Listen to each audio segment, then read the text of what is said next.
Book 7, Chapter 3, Growth of English Protestantism. We have already spoken of the schism by which the papal world was divided and its governing head weakened at the very moment when Wycliffe was beginning his Reformation. To this event, in no small degree, was it owing that the Reformer was permitted to go to his grave in peace, and that the seeds of truth which he had scattered were suffered to spring up and take some hold of the soil before the tempest burst. But if the schism was a shield over the infant Reformation, it was a prolific source of calamities to the world. Consciences were troubled, not knowing which of the two chairs of Peter was the indubitable seat of authority and true fountain of grace. The nations were distracted, for the rival popes had carried their quarrel to the battlefield, and blood was flowing in torrents. To put an end to these scandals and miseries, the French king sent an embassy to Pope Gregory XII to induce him to fulfill the oath he had taken at his election, to vacate the chair provided his rival could be brought to terms. He received, says Collier, a shuffling answer. In November 1409, the Cardinal of Bordeaux arrived in England from France, on the design of engaging the two crowns to employ their authority in compelling Gregory to make good his oath. The cardinals, too, lent their help towards terminating the schism. They took steps for commencing a general council at Pisa, to which the English clergy sent 3 delegates. King Henry had previously dispatched ambassadors who carried, with other instructions, a letter to the Pope from the king. Henry IV spoke plainly to his most holy father. He prayed him to consider to what degree the present schism has embarrassed and embroiled Christendom, and how many thousand lives have been lost in the field in this quarrel. Would he lay these things to heart, he was sure that His Holiness would renounce the tiara sooner than keep it at the expense of creating division in the Church and fencing against peace with evasive answers. For, added he, were your Holiness influenced by serviceable motives, you would be governed by the tenderness of the true mother, who pleaded before King Solomon, and rather resign the child than suffer it to be cut in pieces. He who gives good advice, says the proverb, undertakes a thankless office.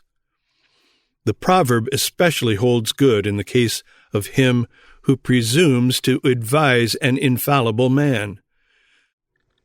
Gregory read the letter, but made no sign. Archbishop Arundel, by way of seconding his sovereign, got convocation to agree that Peter's pence should be withheld till the breach which so afflicted Christendom were healed. If, with the one hand, the king was castigating the pope, with the other he was burning the Lollards, what wonder that he sped so ill in his efforts to abate the papal haughtiness and obstinacy? Still, the woeful sight of 2 chairs and 2 popes continued to afflict the adherents of the papacy. The cardinals, more earnestly than ever, resolved to bring the matter to an issue between the Pope and the Church, for they foresaw, if matters went on as they were doing, the speedy ruin of both.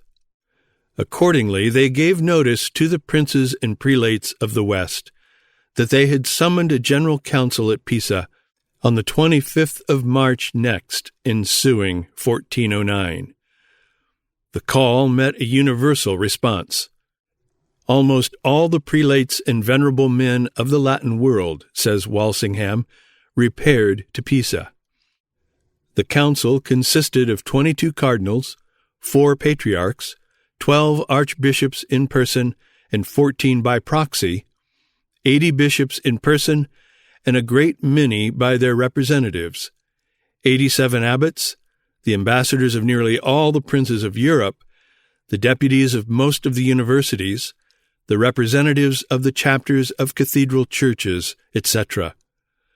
The numbers, rank, and authority of the council well entitled it to represent the Church, and gave good promise of the extinction of the schism. It was now to be seen how much the papacy had suffered in prestige by being cleft in twain, and how merciful this dispensation was for the world's deliverance. Had the papacy continued entire and unbroken, had there been but one pope, the council would have bowed down before him as the true vicar. But there were two. This forced the question upon the members, which is the false pope? May not both be false? And so in a few days they found their way to the conclusion which they put into a definite sentence in their 14th session, and which, when we take into account the age, the men, and the functionaries over whom their condemnation was suspended, is one of the most remarkable decisions on record. It imprinted a scar on the papal power which is not effaced to this day. The council pronounced Gregory XII and Benedict XIII to be notorious and incorrigible schismatics and heretics, and guilty of plain perjury, which, imputations being evidently proved, they deprived them both of their titles and authority, pronounced the apostolic see vacant, and all the censures and promotions of these pretended popes void and of none effect. The council, having ejected ignominiously the two popes, and having rescued, as it thought, the chair on which each had laid hold with so tenacious and determined a grasp, proceeded to place in it the Cardinal of Milan, who began to reign under the title of Alexander V.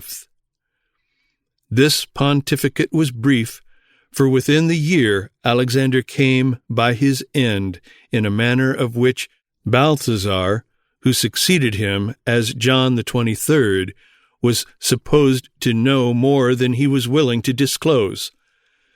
The council, instead of mending matters, had made them worse.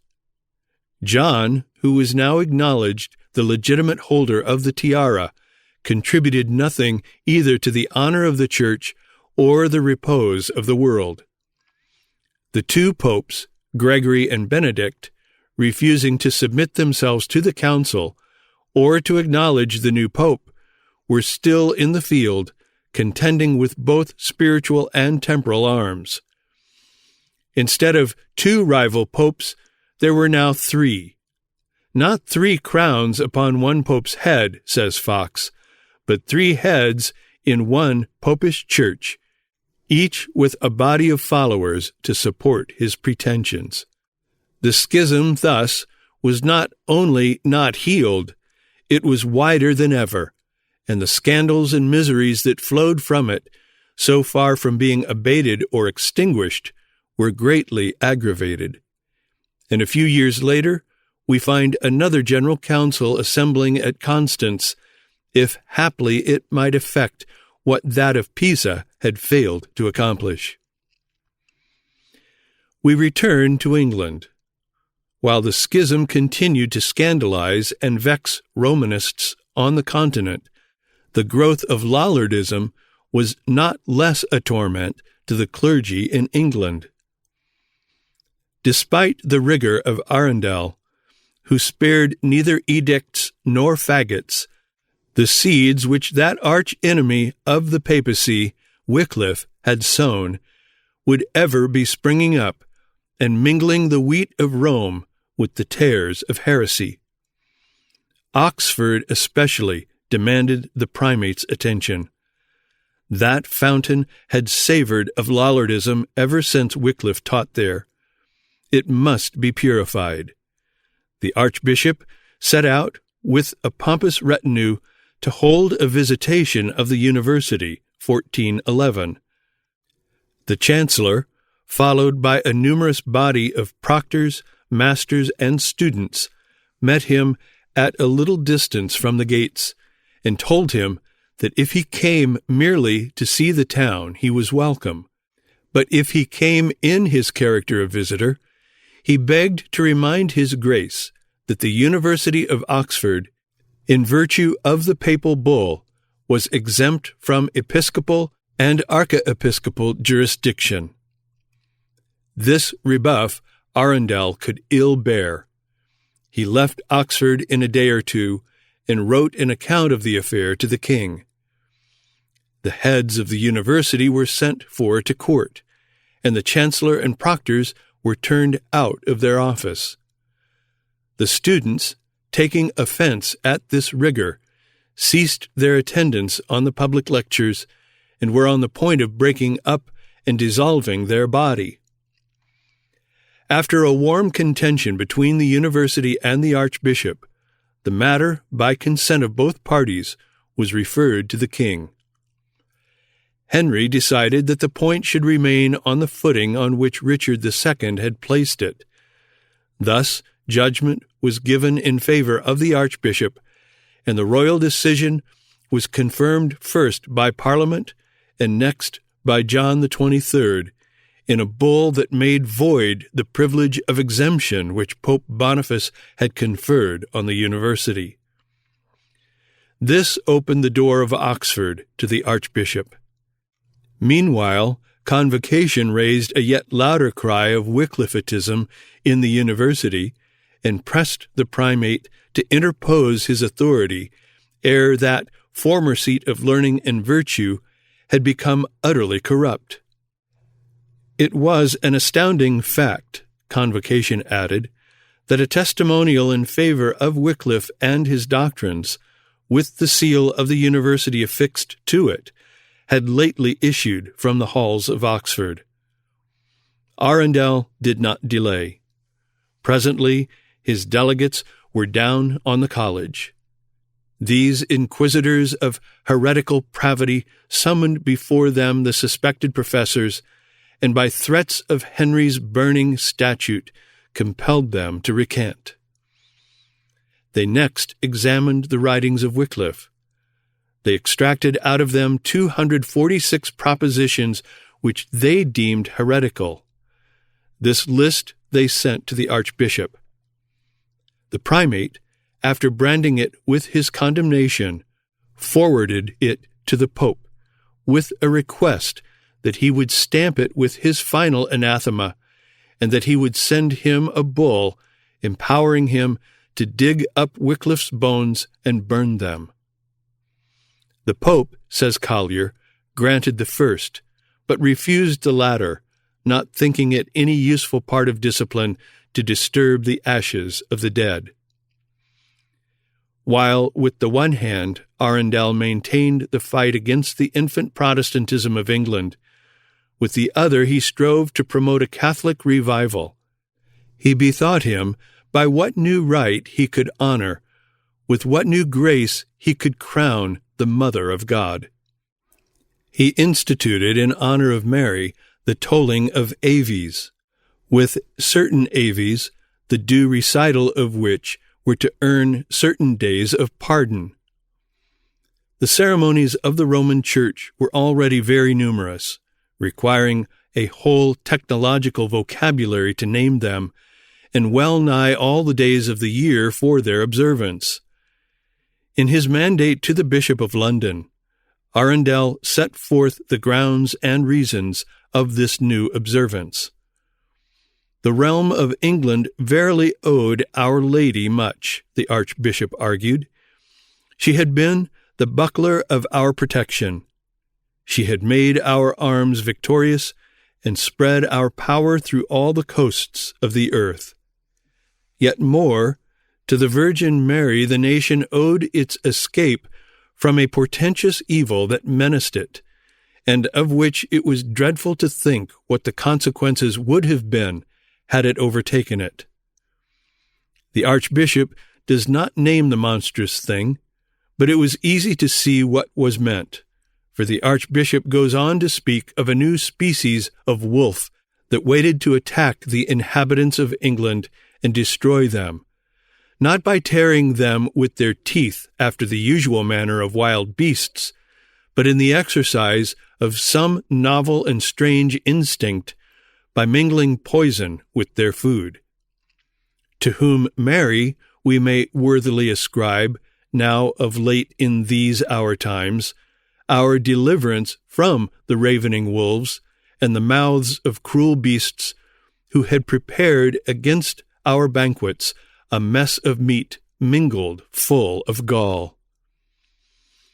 On these grounds the Archbishop issued his commands, February 10th, 1410, that peals should be tolled morning and evening in praise of Mary, with a promise to all who should say the Lord's Prayer and a Hail Mary 5 times at the morning peal, of a 40 days' pardon. To whom, after Our Lady, the Archbishop doubtless thought, did England owe so much as to himself. Accordingly, we find him putting in a modest claim to share in the honors he had decreed to his patroness. This next mandate, directed to Thomas Wilton, his somner, enjoined that at what time he should pass through his province of Canterbury, having his cross borne before him, the bells of all the parish churches should be rung in token of special reverence that they bear to us. Certain churches in London were temporarily closed by the Archbishop because on Tuesday last, when we, between 8 and 9 of the clock, before dinner, passed openly on foot, as it were, through the midst of the city of London, with our cross carried before us, they showed toward us unreverence, ringing not their bells at all at our coming. Wherefore we command you that by our authority you put all these churches under our indictment, suspending God's holy organs and instruments in the same. Why, inquires the chronicler, though the bells did not clatter in the steeples, should the body of the church be suspended? The poor organs, methinks, suffered some wrong in being put to silence in the choir because the bells rang not in the tower. There are some who may smile at these devices of Arundel to strengthen popery, as betokening vainglory rather than insight. But we may grant that the astute Archbishop knew what he was about. He thus made the Church ever present to Englishmen of that age. She woke them from slumber in the morning, she sang them to repose at night. Her chimes were in their ears, and her cymbals before their eyes all day long. Every time they kissed an image, or repeated an Ave, or crossed themselves with holy water, they increased their reverence for Mother Church. Every such act was a strengthening of the fetter which dulled the intellect and bound the soul. At each repetition, the deep sleep of the conscience became yet deeper. The persecution against the Protestants did not abate. The pursuit of heretics became more strict, and their treatment at the hands of their captors more cruel. The prisons in the bishops' houses, heretofore simply places of confinement, were now often provided with instruments of torture. The Lollards' Tower at Lambeth was crowded with confessors who have left on the walls of their cell, in brief but touching phrase, the record of their patience and faith, to be read by the men of aftertimes, nay, by us, seeing these memorials are not yet effaced. Many, weak in faith and terrified by the violence that menaced them, appeared in penitential garb with lighted tapers in their hand, at market crosses and church doors, and read their recantation. But not all, else England at this day would have been what Spain is. There were others, more largely strengthened from on high, who aspired to the glory than which there is no purer or brighter on earth, of dying for the gospel. Thus the stake had its occasional victim. So passed the early years of English Protestantism. It did not grow up in dalliance and ease, amid the smiles of the great and the applause of the multitude. No, it was nurtured amid fierce and cruel storms. From its cradle, it was familiar with hardship, with revilings and buffetings, with cruel mockings and scourgings, nay, moreover, with bonds and imprisonments. The mob derided it, power frowned upon it, and lordly churchmen branded it as heresy and pursued it with sword and faggot. Let us draw around its cradle, placed under no gorgeous roof, but in a prison cell, with jailers and executioners waiting beside it. Let us forget, if only for a while, the denominational names and ecclesiastical classifications that separate us. Let us lay aside the one his lawn and the other his Genevan cloak, and simply in our character of Christians and Protestants, come hither and contemplate the lowliness of our common origin. It seems as if the young child had been cast out to perish. The Roman power stands before it ready to destroy it, and yet it has been said to it, "To thee will I give England." There is a lesson here which, could we humble ourselves and lay it duly to heart, would go far to awaken the love and bring back the union and strength of our first days.